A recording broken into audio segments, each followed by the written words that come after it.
Thanks so much. Now, we can now take a look at our stories. I am Pius Kojobaka. Ghana has been ranked 6th as the most attractive investment country in Africa in 2024. This was revealed by the Rand Merchant Bank Where to Invest in Africa 2024 report. Here's more. Ghana had an overall score of 0.24. For innovation, it scored 0.549, placing 9th, whilst it had 0.935, placing 5th in the growth structure. Ghana also placed 6th in economic stability and investment climate with a score of 0.27. The country, however, placed 10th in urbanization, scoring 0.553, and 6th in connectedness, whereas it placed 26th in complexity. The report stated that Ghana represents a substantial market. Further, it is among the top 10 for urbanization, connectedness, innovation, political stability, personal freedom, and employment. It also ranks favorably on corruption and tops the list on import concentration. Again, the report stated that there are positive signs on the fiscal front. And one of our lead stories, the French government says it is now cautious in the manner in which it lends long-term loans to Ghana and, of course, other developing countries. The European country played a pivotal role under the Paris Club framework, which worked on an external debt restructuring plan that unlocked a $3 billion bailout from the International Monetary Fund. Overall, Ghana has been cushioned from immediately paying $5.1 billion to external creditors as a result of a foreign debt crisis. Speaking at the launch of the France-Ghana Economic Report for 2023 and 2024, Finance Minister Dr. Mohamed Amin Adam praised the intervention by the French government in assisting Ghana's economic recovery process. More in the following report. The 2023-2024 France-Ghana Economic Report has revealed a sharp decline in sovereign commitments which Ghana receives from France, one of the country's official bilateral creditors. Credits, which reached a record high level of 236 million euros in 2011, has now been reduced to 56 million euros, a situation the report attributes to Ghana's exclusion from sovereign loans. Ghana's finance minister, Mohamed Amin Adam, is hopeful that more French support will pour in for Ghana, which finds itself in an economic crisis. We got in the restructuring of our official bilateral debts with our official bilateral creditors, some $5.1 billion United States dollars that we owe to you and other official bilateral creditors had to be restructured through your support, through your leadership. Really demonstrated to me that this relationship cannot be taken for granted. So you can help us create the jobs our people are looking for. You can help us create income that we can share as shared prosperity. In the wake of the decline in French commitments, questions are emerging over whether or not France will give more support to Ghana, which is now in dire need of liquidity support. Jean-Noel Blanc is head of the economic department at the French embassy in Ghana. But you know, currently we are working with the Ghanaian government on 3 sovereign loan, concessional loan. Loans, yeah. So in 2 areas in particular, so healthcare and maritime security.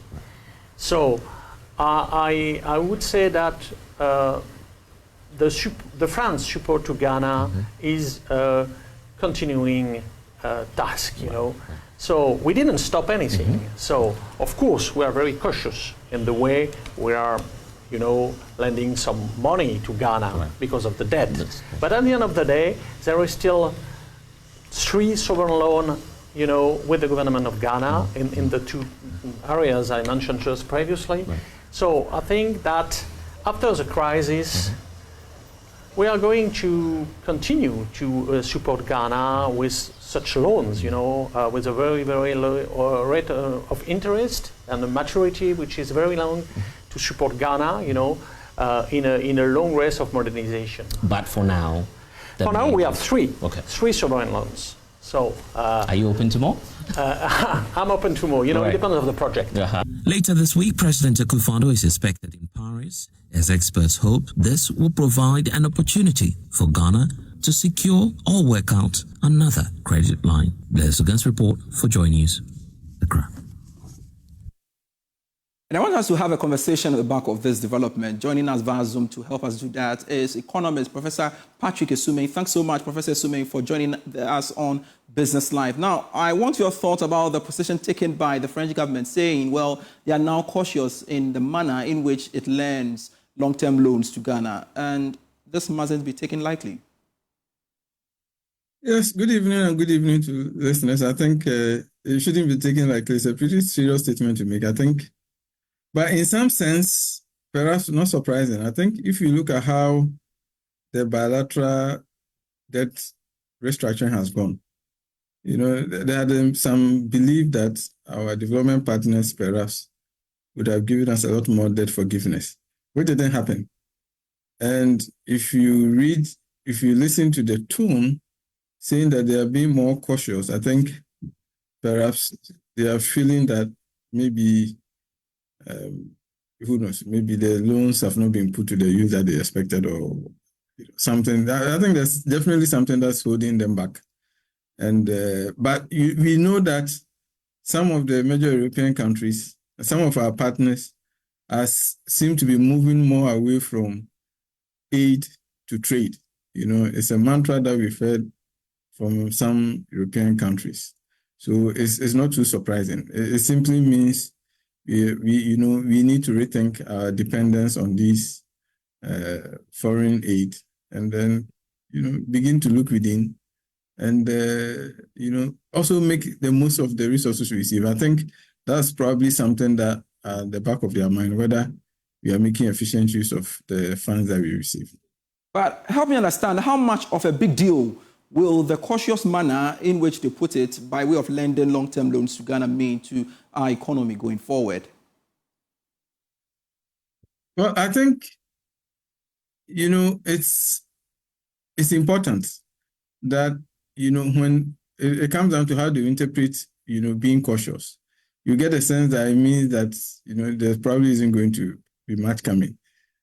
Now, I think that will increase the funding gap. Don't forget that in the current program that we are in with the IMF, we can only get concessionary loans. If you are non-concessionary loans, there are restrictions. So if those sources, there are hints that those sources are going to be limited, then it means that we have to think long and hard about long-term financing. But I think that is something that we should be doing anyway. We know that we cannot continue to depend on external funding for our development. It's something that should have been obvious to us anyway. It is just a confirmation of maybe something that we have been reflecting on. So it's now time for us to look within. And let's face it, I mean, there are many opportunities for Ghana to raise resources domestically for its development. There's so much untapped potential. So while it seems a little troubling to hear, it should also hint to us that now we have to put our house in order and look within to finance our longer-term development. And we should have saw this coming, but again, are we in the position to, make up for that shortfall, if indeed they carry out their revised manner or cautious in terms of lending long-term? Not in the short term. I think right now, the state of our finances are not great, and we need all the funding we can get. So in the short term, I think that would be quite problematic. But it's also a challenge for us to think, to get our hands dirty and do the hard work. So in the immediate term, I think that doesn't look great at all. But the writing has always been on the wall. In any case, we are the ones who says that we want to do Ghana beyond aid. So I think sometimes you have to be careful what you wish for. But it's here. I think we should take the chance to refix our own fiscal system and make sure that become a little bit more self-reliant when it comes to financing. All right.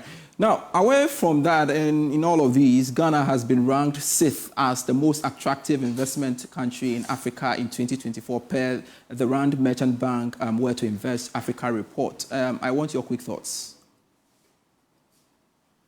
I think, it seems to me that it's more of, being better than our peers than really making substantial progress. I think if you speak to many businesses, and you probably heard some of the commentary that came from the CEO manifesto meetings, businesses meeting politicians. I'm sure you heard all the sentiment coming, suggesting that what we've been through in the last few years and the policies that we've seen have been clearly anti-business. They probably didn't put it in that terms, but that's what it is. So it's hard to see how, but again, it might simply reflect the fact that our peers are not doing great. So it makes us look better than we probably feel. All right. Thank you so much, Professor Patrick Isum, for joining the discussion here on Business Live. We appreciate your thoughts there. Let's move away from that and touch on the story. Transport ministers from ECOWAS member countries have approved a regional strategy to make air travel more affordable. This initiative will result in an initiative that will remove some taxes on air transport and reduce aviation charges by 25%. The decision was taken at Transport Ministers' meeting in Lome, Togo, to address high travel costs in the region. Let's get onto Zoom and speak to aviation expert Shan Mendes for some conversation as well on this matter. Thanks so much, Shan, for joining us on Business Live. And I'm wondering whether this is really feasible. Thanks for having me. Yes. I think it definitely is something feasible. This is something that, it requires the political will, and obviously the political will to make the commitment, has taken place with this agreement. However, the devil is in the details. And, given the fact that they're given 1.5 years before this has to be implemented, it's supposed to implement now in the first quarter of 2026. There is a high possibility that this will either fall by the wayside or be forgotten or, implemented in a way that doesn't really see a strong impact for the traveling public and for the operating airlines. So we keep our fingers crossed. We're hopeful, but, we've seen initiatives like this before which have promised a lot and underdelivered, unfortunately. And like you said, we have to, understand this terrain very well. But what could be the impact on travels to countries like Ghana and, of course, even cost of outbound flights as well? Well, I think the most important thing, and this is something that we noticed a lot when flying, especially in West Africa, is that taxes and airport fees in particular constitute a very large portion of the total fare that a passenger pays. For example, if you're flying between Accra and Lagos, you're paying nearly $150 in taxes on a single round trip. And that's money which just goes to the governments and the airport authorities and other agencies and not even into the pocket of the airline that's operating. So the airline barely gets half the money that you're actually paying for the flight. So being able to reduce that and for the government to use that, to basically say that operations of flight is something that, that encourages the economy as a whole and that the economy will benefit rather than trying direct taxation by considering, air travel as a luxury to be taxed. That's something which could definitely help stimulate regional traffic if it is applied properly. And, Ghana isn't even the worst in this. If you look in terms of the taxes in Nigeria and Sierra Leone and Liberia, those are a lot higher than Ghana is. So I think Ghana actually is in the middle of the pack towards the lower end. In fact, right at the bottom when it comes for domestic taxes, because Ghana charges a ridiculously low amount for taxes on, for domestic departures. But, it's something that if it is properly implemented, can definitely have a positive impact on air travel within the sub-region. And a quick one on this. We are learning that, at Virgin Atlantic, there is a big issue there because there is a delay in their resumption of flights to Ghana from May next year. Are you surprised about that? I am not surprised, unfortunately. I was skeptical from the beginning when Virgin announced their flights would begin in May next year with daily services. And initially, when I looked at the numbers in the market, I felt that was a lot of capacity.